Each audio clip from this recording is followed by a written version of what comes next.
അപകട വാർത്ത കൂടിയാണ്. തമിഴ്നാട് തിരുവള്ളൂരിൽ ചരക്ക് ട്രെയിനിന് തീപിടിച്ചു. ഡീസൽ കയറ്റി വന്ന ബോഗികളിലാണ് തീപിടിച്ചത്. ഈ റെയിൽപാതയിൽ ട്രെയിൻ ഗതാഗതം പൂർണ്ണമായും സ്തംഭിച്ചിരിക്കുകയാണ്. മഹേഷ് പോലൂർ വിവരങ്ങൾ നൽകും. മഹേഷ്, എങ്ങനെയാണ് ഈ തീപിടുത്തം ഉണ്ടായത് എന്നതിനെക്കുറിച്ചുള്ള പ്രാഥമിക വിവരങ്ങൾ ലഭിക്കുന്നുണ്ടോ? മറ്റെന്തെങ്കിലും ആളപായമോ അത്തരം കാര്യങ്ങൾ റിപ്പോർട്ട് ചെയ്യപ്പെടുന്നുണ്ടോ? ഒരുപാട് നാശനഷ്ടങ്ങൾ ഉണ്ടായിട്ടുണ്ടോ? ജിൽസി, ഇന്ന് പുലർച്ചെ 5:30 തിരുവള്ളൂരിൽ ഈ ചരക്ക് ട്രെയിനിന് തീപിടിച്ചിരിക്കുന്നത്. 5:30 ഈ അപകടം ഉണ്ടായിരിക്കുന്നത്. ചെന്നൈ തുറമുഖത്ത് നിന്ന് ഡീസൽ കയറ്റിയ മണാലിയിൽ നിന്ന് ഡീസൽ കയറ്റി നേരെ ആന്ധ്ര ഭാഗത്തേക്ക് തിരുപ്പതി ഭാഗത്തേക്ക് പോവുകയായിരുന്ന ട്രെയിനായിരുന്നു. അതിൻ്റെ 5 ബോഗികളിലാണ് തീപിടിച്ചിരിക്കുന്നത്. ഈ ചരക്ക് തീവണ്ടിയിൽ ഡീസലാണ്. അതുകൊണ്ട് തന്നെ അതൊരു വലിയ വെല്ലുവിളിയാണ് തീ അണയ്ക്കുക എന്ന് പറയുന്നത്. വലിയ തോതിലുള്ള ഒരു തീപിടുത്തം ആ പ്രദേശത്ത് ഉണ്ടായിട്ടുണ്ട്. തിരുവള്ളൂർ റെയിൽവേ സ്റ്റേഷനോട് സമീപമാണ്, റെയിൽവേ സ്റ്റേഷൻ അടുത്തെത്തുന്ന സ്ഥലത്താണ് ഇപ്പോൾ ഈ അപകടം ഉണ്ടായിരിക്കുന്നത്.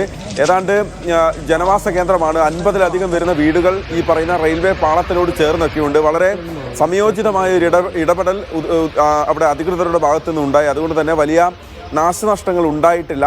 ആളപായം ഒന്നും റിപ്പോർട്ട് ചെയ്തിട്ടില്ല എന്നുള്ളത് ഏറെ ആശ്വാസം നൽകുന്ന ഒരു കാര്യമാണ്. എന്തായാലും ഇപ്പോൾ തീ അണയ്ക്കാനുള്ള ശ്രമം അവിടെ തുടരുകയാണ്. ഫയർഫോഴ്സിൻ്റെ സംഘമുണ്ട്, പോലീസുണ്ട്. ഒപ്പം തന്നെ തിരുവള്ളൂരിൽ അവിടെ NDRFൻ്റെ ഒരു സംഘം നിലവിൽ ക്യാമ്പ് ചെയ്യുന്നുണ്ട്. അപ്പോൾ ആ സംഘവും ഇപ്പോൾ സ്ഥലത്തെത്തി സ്ഥിതിഗതികൾ നിരീക്ഷിക്കുകയാണ്. തീ ഇപ്പോൾ നിയന്ത്രണ വിധേയമാണ് എന്ന് നമുക്ക് പറയാം. പക്ഷേ അതോടൊപ്പം തന്നെയാണ് ഇതിൽ വലിയൊരു വെല്ലുവിളി എന്ന് പറയുന്നത് ഈ ട്രെയിൻ ആകെയുള്ളത് ഡീസലാണ്, ഇന്ധനമാണ്, എണ്ണയാണ്. അതുകൊണ്ട് തന്നെ ഇനിയും ആളിപ്പടരാനുള്ള സാധ്യത റെയിൽവേ അധികൃതർ ഒപ്പം ഇത് തള്ളിക്കളയുന്നില്ല.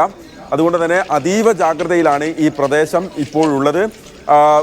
തീ അണയ്ക്കാനുള്ള ശ്രമങ്ങൾ തുടരുകയാണ്. ഇതിൻ്റെ ഒരു പ്രതിഫലനം എന്ന് പറയുന്നത് ചെന്നൈ ആരക്കോണം റൂട്ടിലുള്ള 8 ട്രെയിനുകൾ ഇപ്പോൾ പൂർണ്ണമായും റദ്ദാക്കിയിട്ടുണ്ട്. പല ട്രെയിനുകളും യാത്ര വഴി തിരിച്ചുവിട്ടിട്ടുണ്ട്. ഇപ്പോൾ കേരളത്തിലേക്ക് അടക്കമുള്ള ചെന്നൈയിൽ നിന്ന് യാത്ര തുടങ്ങുന്ന അല്ലെങ്കിൽ ചെന്നൈയിലേക്ക് പോകുന്ന ട്രെയിനിനെയൊക്കെ ഈ സമയക്രമത്തിൽ ഈ അപകടം ബാധിക്കും. ഇനിയിപ്പോൾ എത്ര സമയം ഈ തീ അണയ്ക്കാൻ എടുക്കുമെന്നുള്ള കാര്യത്തിൽ ഒരു സംശയമുണ്ട്. കാരണം ഡീസൽ ആയതുകൊണ്ട് തന്നെ അതൊരു ചലഞ്ചിങ് ആണ് എന്ന് അവിടുത്തെ ഫയർഫോഴ്സിൻ്റെ തലപ്പത്തുള്ള സീമ അഗർവാൾ ഇപ്പോൾ ഇതിനോടകം തന്നെ പറഞ്ഞിട്ടുണ്ട്. അതായത് മറ്റു തരത്തിലുള്ള തീപിടുത്തമാണെങ്കിൽ അത് വളരെ പെട്ടെന്ന് അണയ്ക്കാനുള്ള സംവിധാനമൊക്കെ ഉണ്ട്. പക്ഷേ ഡീസൽ ആയതുകൊണ്ട് തന്നെ അതിസൂക്ഷ്മമായി തന്നെ അത് ക്ലിയർ ചെയ്യേണ്ടതാണ്. അതിനുള്ള ഒരുക്കങ്ങളൊക്കെ നടക്കുന്നുണ്ട്. എന്തായാലും കുറച്ച് സമയം കൂടി, ഒരു പക്ഷേ ഇന്ന് പകൽ അവിടെയുള്ള ട്രെയിൻ ഗതാഗതത്തെ അത് താറുമാറാക്കും എന്നുള്ള കാര്യത്തിൽ തർക്കമില്ല. ആളപായമില്ല എന്നുള്ളതാണ് ആശ്വാസം. വലിയ തോതിലുള്ള നമുക്ക് ദൃശ്യങ്ങൾ കാണുന്നത് പോലെയുള്ള വലിയ തോതിലുള്ള ഒരു തീപിടുത്തമാണ് ഇപ്പോൾ തിരുവള്ളൂരിൽ ഉണ്ടായിരിക്കുന്നത്. ശരി, മഹേഷ് പോലൂരാണ് വിവരങ്ങൾ നൽകിയത്.